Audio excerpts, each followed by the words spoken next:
का और पाठ्यक्रमों का विस्तार किया। अकबर महान था लेकिन महाराणा प्रताप था, ये तो पढ़ाया गया। कहीं आपने अहिल्याबाई का जिक्र सुना? उस समय पंडित राम प्रसाद बिस्मिल, चंद्रशेखर आजाद, सुभाष चंद्र बोस, कांग्रेस की सरकार में इन सारे महापुरुषों को गायब कर दिया गया। महाराणा प्रताप, शिवाजी, किसी का नामो निशान मिटाने का काम किया गया। देश की आजादी लड़ने वाले और देश की आजादी दिलाने वालों का नामो निशान मिटाने का काम कांग्रेस ने किया। अरे यही नहीं, हमारे उत्तर प्रदेश में अखिलेश की सरकार थी तो उन्होंने भी सबका नाम मिटाने का काम किया, अपने परिवार वालों का नाम बढ़ाने का काम किया। सिर्फ परिवार के अलावा किसी पे सोचा तक नहीं।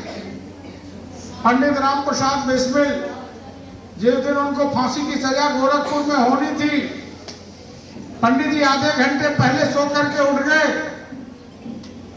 तो वहां जेल का सिपाही, गोरखपुर में मैं देखने गया था जिसमें पंडित जी रहते थे, वहां सिपाही कहा कि अरे पंडित जी, आज तो तुम्हारी फांसी होने वाली है और तुम आज इतने जल्दी नहा करके पूजा पाठ कर करके और तुम कसरत कर रहे हो, आज तो चले जाओगे। कसरत करने से तुमको क्या फायदा मिलेगा?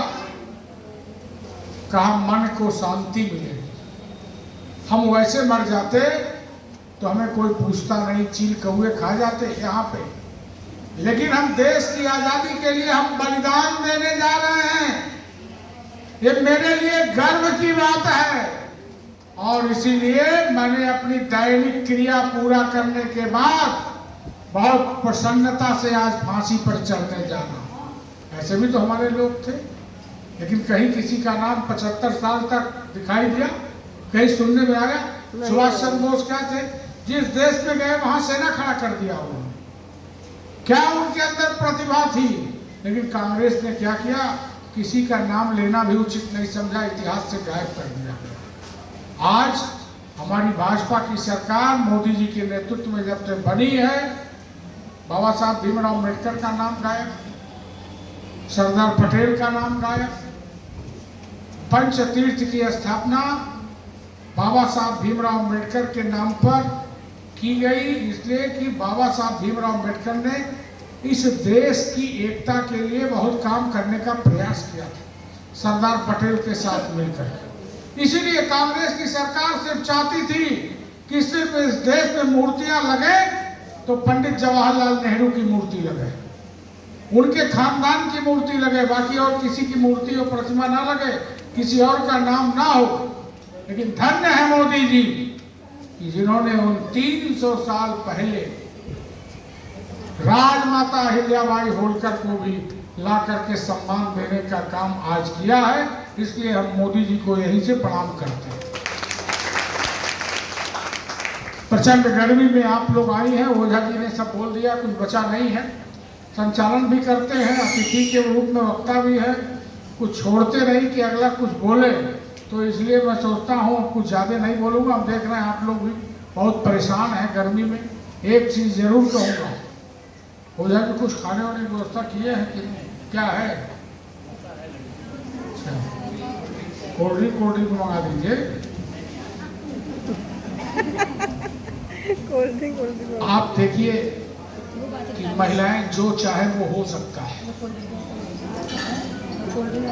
महिलाओं से घर बनता है, महिलाओं से घर बिगड़ता है। इसलिए महिलाओं को अच्छे कार्य की तरफ बढ़ना चाहिए, उदाहरण लेना चाहिए। अहिल्याबाई होलकर हमारी मार्गदर्शक होनी चाहिए, हमारी आदर्श होनी चाहिए, हमारी प्रेरणा होनी चाहिए। और जब हम अच्छे लोगों को प्रेरणा बना के रूप में मन में अपने स्थापित करेंगे तो आने वाला भविष्य आपका भी अच्छा रहेगा।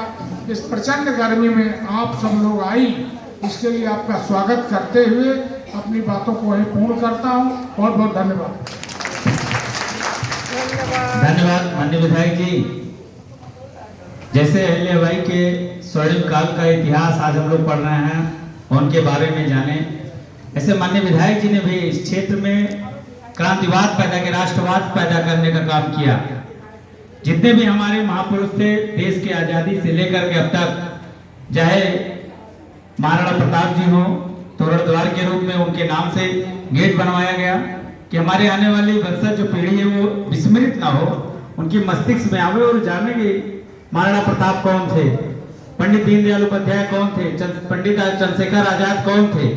इनके बारे में आपको स्वयं जानना हो और आपके बच्चों को भी जानना चाहिए, क्योंकि बहुत सारे आक्रांताएं जो हमारे इतिहास के भी माननीय विधायक जी कहा कि हमारे इतिहास के पन्नों से गायब किया जा रहा था, अकबर महान बताया जा रहा था, तो वो कदाप नहीं चलेगा। एक हिंदुत्ववाद की आज परिभाषा चल रही है और अब नए पन्ने पे हमारे अहिल्याबाई जैसे होलकर, महाराणा प्रताप, सुभाष चंद्र बोस, पंडित दीनदयाल उपाध्याय, इनका नाम आएगा और हमारे इतिहासकार अब यही लिखेंगे और इनके बारे में सच्ची बातें आपको बताएंगे।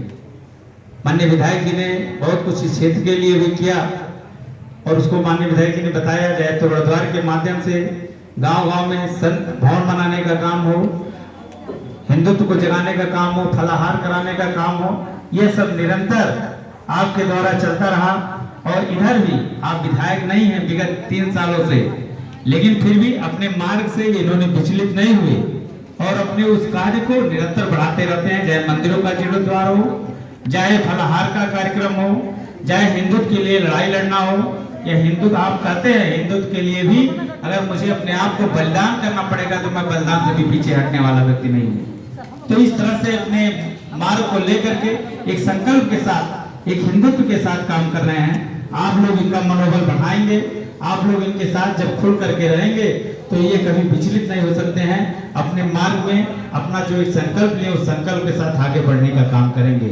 अब हम चाहेंगे कि डुमरियागंज, देखिए सिद्धार्थनगर जनपद का भी सौभाग्य नारी सशक्तिकरण में पूरे प्रदेश में आगे होगा।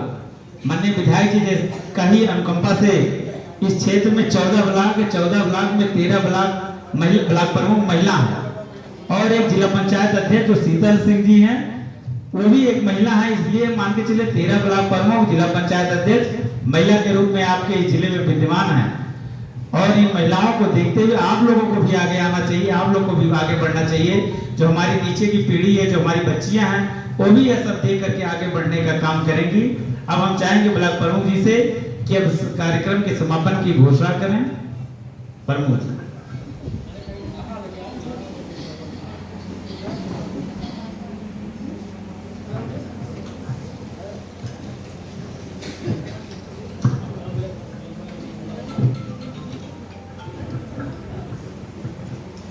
आज अहिल्याबाई होलकर के जन्म शताब्दी पर के शुभ अवसर पर मुख्य के रूप में आए डुमरियागंज पूर्व विधायक आदरणीय राकेश प्रताप सिंह जी का स्वागत अभिनंदन करती हूँ।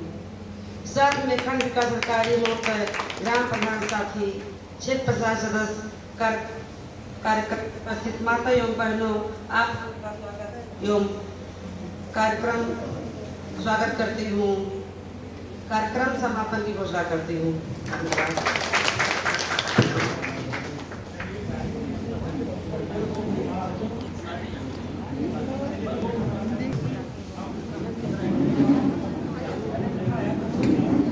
आप लोग यहीं बैठे रहिएगा, आप लोगों के लिए सूक्ष्म जलपान की व्यवस्था है, उसको करके जाइएगा।